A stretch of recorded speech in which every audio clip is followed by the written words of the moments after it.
Cafe Me.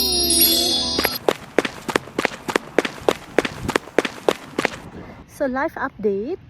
Recap lang, no? I am a nurse from the Philippines.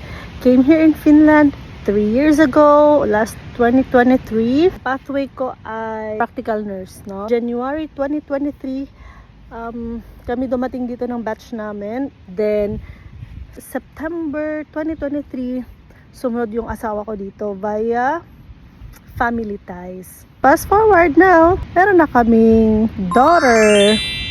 Ito siya. So, before I got pregnant with our first child,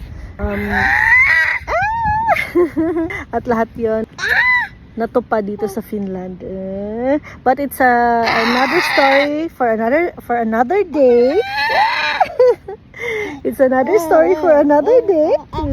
So yun na nga yung life update ko. Now as a practical nurse or a lahi hoitaya, I became a mom here in Finland too. So far, okay naman din. I'm still on my maternity leave. I will be coming back to work soon. Papa-daycare na namin si Nanak. I know it's been a while since my last post about sa life here in Finland. Kasi sa loob ng 3 years na yon, a lot of things happened. So, for me, masyado siyang overwhelming for me at that time. So, I needed rest, especially nung nabuntis ako, tas nanganak. I needed to focus in my life. So, yun. Wala akong time para mag-post.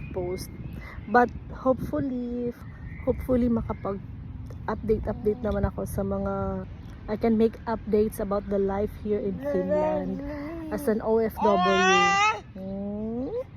That's for today, and see you next time.